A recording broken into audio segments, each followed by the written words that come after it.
மீனாவும் மயிலும் கோயிலில் உட்காந்து பேசிக்கிட்டு இருக்கிறத செந்தில் பார்த்துருவாரு. செந்தில் கொஞ்ச நேரம் அங்கே வெயிட் பண்ணிக்கிட்டு இருப்பாரு. அவங்க ரெண்டு பேரும் பேசி முடிச்சுட்டு கிளம்பும்போது மறைஞ்சு நின்றுக்கிட்டு இருப்பாரு. மயில் கிளம்பி போனதும், மீனா என்ன பண்ணிக்கிட்டு இருக்க, யாரை பார்க்க இங்கே வந்த, இவ்வளவு நேரமும் நீ யார்கிட்ட சிரித்து பேசிக்கிட்டு இருந்தன்னு எல்லாத்தையும் நான் பார்த்துட்டேன் அப்படின்னு சொல்லி மீனாவை கூட்டிகிட்டு குவார்ட்டர்ஸ்க்கு போவார்.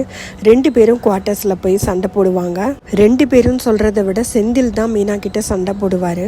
நம்ம குடும்பத்தையே ஜெயிலுக்கு அனுப்புனவங்க அவங்க கூட போய் நீ சிரித்து பேசிக்கிட்டு இருக்க, உனக்கு நல்லாவா இருக்கு, நீ ஏன் மீனா இப்படி இருக்க, எத்தனை தடவை சொன்னாலும் கேட்கவே மாட்டேங்கிற, இது வரைக்கும் நிறைய பொய் சொல்லியிருக்க, எங்க வீட்டில் எல்லாரும் பேச வேண்டாம் அப்படின்னு சொல்லியிருக்கும் போது அவங்க கூட போய் பேசுற, எத்தனையோ விஷயங்களை எங்கிட்ட இருந்து மறைச்சிருக்க, உனக்கும் அவங்களுக்கும் என்ன வித்தியாசம், நீ வீட்டை விட்டு வெளியில போ மீனா, இனிமே உன் கூட வாழ முடியாது அப்படின்னு மீனா கிட்ட சொல்லுவாரு. மீனா, நீங்கள் என்னை வீட்டை விட்டு வெளியில் போக சொல்கிறதுனால நான் சொல்கிறேங்க, இந்த குவார்ட்டர்ஸ் எனக்காக ஆஃபீஸ்லேருந்து கொடுத்தது, முடிஞ்சால் நீங்கள் வேணால் வீட்டை விட்டு வெளியில் போங்கன்னு சொல்லி செந்தில்கிட்ட சொல்லிடுவாங்க. அதனால செந்தில் கோச்சிக்கிட்டு பாண்டியன் வீட்டுக்கு போயிடுவார். அங்கே ஹால்லையே எல்லாருமே இருப்பாங்க. கோமதி, என்னடா நீ மட்டும் வந்திருக்க, மீனா வரலையா அப்படின்னு சொல்லி கேட்பாங்க. அவள் என்னை வீட்டை விட்டு வெளியில் அனுப்பிச்சி விட்டா அப்படின்னு சொன்னதும், அவள் அப்படிப்பட்ட ஆளே கிடையாதேடா, எதுக்கு ரெண்டு பேருக்கும் சண்டையா என்ன ஏதுன்னு கேட்டுக்கிட்டு இருப்பாங்க. அதுக்குள்ளே கோமதியோட அம்மா அங்கே உட்காந்துருந்தவங்க எஞ்சி வந்து, இப்போ தான் உங்கள் ரெண்டு பேருக்கும் சண்டை முடிஞ்சது, அதுக்குள்ளே நீங்கள் ரெண்டு பேரும் ஆரம்பிச்சிட்டிங்களா, ஏமாப்ல நீங்கள் வீடு கட்டும்போது வாஸ்து பார்த்து வீடு கட்டலையா, இப்படி ஒருத்தர் மாற்றி ஒருத்தர் சண்டை வந்துக்கிட்டே இருக்கே அப்படின்னு சொல்லி பாண்டியன் கிட்ட கேட்பாங்க. பாண்டியன் பாவம் என்ன பதில் சொல்லுவார்.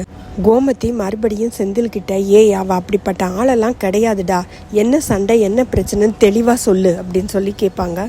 செந்தில் கோமதி கிட்ட, அம்மா நம்ம குடும்பத்துல இருந்து யாருமே பேசக்கூடாதுன்னு சொன்ன ஒரு ஆள் கிட்ட அவ பேசுறா, அண்ணனோட வாழ்க்கையை சீரழிச்ச ஒருத்தவங்க கூட நல்லா பழகிக்கிட்டு இருக்கா, யாரு நம்மளை குடும்பத்தோட ஜெயிலுக்கு அனுப்புனாங்களோ அவங்க கூட ஒட்டி உறவாடுறா அப்படின்னு சொன்னதும், யார்கிட்ட பேசிக்கிட்டு இருக்கா, தங்கமயில் கூடவா பேசுறா, இவ திருந்தவே மாட்டா, அரசி அந்த ஃபோனை எடு, நான் அவளுக்கு ஃபோன் பண்ணுறேன் என்னன்னு கேட்குறேன் அப்படின்னு சொல்லிட்டு ஃபோன் பண்ணுவாங்க. மீனா, செந்தில் சொல்கிறதெல்லாம் உண்மையா, நீ இன்னும் அந்த தங்கமயில் கூட பழகிக்கிட்டு தான் இருக்கியா, எதுக்கு மீனா இப்படியெல்லாம் பண்ணுற அப்படின்னு கேட்டதும், அத்தை நான் நேரில் வரேன் அத்தை, நேரில் வந்து தான் எல்லா விஷயத்தையும் சொல்ல முடியும், நான் நேரில் வரேன் அப்படின்னு சொன்னதும், சரி நான் ஃபோனை வைக்கிறேன் உடனே கிளம்பி வா அப்படின்னு சொல்லிடுவாங்க. மீனாவும் அங்கே வந்துடுவாங்க. மீனா அங்கே வந்ததும் தங்கமயில் பிரெக்னெண்ட்டாக இருக்கிற விஷயத்த சொல்லுவாங்க. அதை கேட்டதும் எல்லாருக்குமே அதிர்ச்சியாக இருக்கும். இருந்தாலும் பாண்டியனுக்கும் கோமதிக்கும் உள்ளுக்குள்ள ஒரு சந்தோஷமாகவும் இருக்கும். கோமதி மீனா கிட்ட, மறுபடியும் அவள் நாடகம் போட்டாலும் போடுவாடி, இது பொய்யா கூட இருக்கலாம்ல அப்படின்னு சொல்லி கேட்பாங்க. இல்லை அத்தை, அவங்க கூட செக்கப்புக்கு நான் தான் கூட போனேன், டாக்டரே அவங்கள செக் பண்ணிட்டு அவங்க பிரெக்னெண்ட்டாக இருக்கிறத கன்ஃபார்ம் பண்ணி ரிப்போர்ட்டே கொடுத்துருக்காங்க அத்தை, மயிலக்கா மாசமாக தான் இருக்காங்க கன்ஃபார்மா அப்படின்னு சொன்னதும், கோமதி மீனா கிட்ட, இதெல்லாம் உனக்கு எவ்வளோ நாள் முன்னாடி தெரியும், ஏன் என்கிட்ட சொல்லலை அப்படின்னு சொல்லி கேட்பாங்க. உங்ககிட்ட சொல்கிறதுக்காக தான் அத்தை உங்களை கோயிலுக்கு கூட்டிகிட்டு போனேன், அதை அவங்க வாயாலேயே நேரடியாக சொல்லட்டும் அப்படிங்கிறதுக்காக வேண்டி தான் மயிலையும் அங்கே வரவழைச்சிருந்தேன். அன்னைக்கு தான் மயிலோட அம்மாவும் கோயிலுக்கு வந்திருந்தாங்களே, அதுக்கப்புறம் நீங்களும் மயிலோட அம்மாவும் சண்டை போட்டது உங்களுக்கே தெரியும்ல அத்தை, எங்கே சொல்ல விட்டீங்க, நீங்க தான் மயிலக்கா பேசுறதுக்கு வாய்ப்பே கொடுக்கலையே அப்படின்னு சொல்லுவாங்க. செந்தில் மீனா கிட்ட, இதை ஏன் நீ முதலையே என்கிட்ட சொல்லலை, என்கிட்ட சொல்லியிருக்கணும், ஏன் சொல்லலை அப்படின்னு திரும்ப திரும்ப கேட்பாரு. எங்கெங்க சொல்ல விடுறீங்க, சரி இருக்கட்டும், அவள் வீட்டுக்கு வந்து நேரடியாக சொல்லியிருக்கலாம்ல, இல்லை அவள் அம்மா அப்பா என்ன பண்ணுறாங்க அவங்களாவது வந்து சொல்லியிருக்கணும்ல அப்படின்னு சொன்னதும், அதுதான் அன்னைக்கு வந்தாங்களே அத்தை, அவங்க அதை சொல்கிறதுக்காக வந்தாங்க, அவங்க தான் வந்துட்டு சண்டை போட்டு போனாங்களே, சரவணனுக்கும் இன்னொரு பொண்ணுக்கும் தொடர்பு இருக்குன்னு சண்டை போட்டு போனாங்க, ஐயோ அத்தை அதை சொல்கிறதுக்கு வந்துட்டு தான் இந்த சண்டையை போட்டாங்க, மயிலக்காவோட அம்மா அப்பாவுக்கு எந்த இடத்துல எப்படி பேசணும்னு கூட தெரியலை, எப்போ பாரு தேவையில்லாததை பேசி அவங்க ரெண்டு பேரும் சண்டை போட்டு போயிடுறாங்க, அப்படியே அவங்க சொல்ல வந்தாலும் நீங்கள் பொறுமையாக கேட்பீங்களா, மயிலக்காவும் தானே அன்னைக்கு வந்தாங்க, அவங்க எல்லாரும் சொல்ல வந்தா நீங்க உட்கார வச்சு என்ன ஏது நான் கேட்குறீங்க, சண்டை போடுறீங்கல்ல அப்படின்னு சொல்லி மீனா சொன்னதும், சரிப்பா கட்டின புருஷங்கிட்டையாவது சொல்லணும்ல, சரவணனுக்கு இந்த விஷயம் தெரியுமா தெரியாதான்னு பாண்டியன் மீனா கிட்ட கேட்பாரு.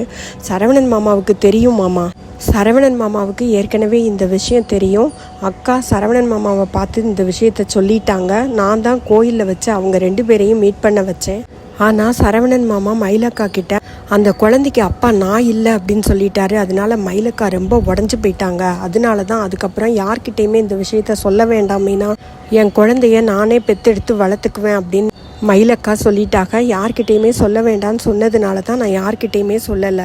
அவங்களுக்கு ஒரு வேலை வேணும்னு கேட்டாங்க, நான் தான் வேலைக்கு ஏற்பாடு பண்ணி விட்டேன். ஒரு வீட்டில் படுத்த படுக்கையாக இருக்கிற ஒரு வயசான அம்மாவை பார்த்துக்கிட்டு அந்த வீட்லேயே சமையலையும் செஞ்சுக்கிட்டு இருக்காங்க. மயிலக்காவை அவங்க வீட்டில் ஒரு பாரமாக நினைக்கிறாங்க. சரியாக சாப்பாடு கூட கொடுக்காம அவங்கள திட்டுறாங்க. அதனால மயிலக்கா தான் என்கிட்ட வேலை வேணும்னு கேட்டாங்க, நானும் பார்த்து கொடுத்தேன். இப்போ அந்த வீட்டில் தான் வேலை செஞ்சுக்கிட்டு இருக்காங்க.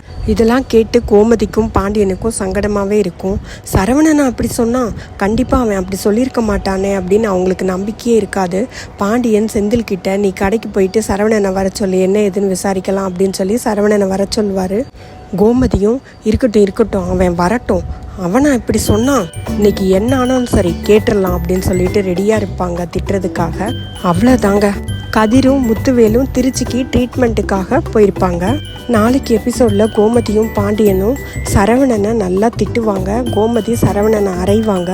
அஞ்சலி தாங்க பாவம், சரவணனை பார்க்காமலே இருந்திருக்கலாம்.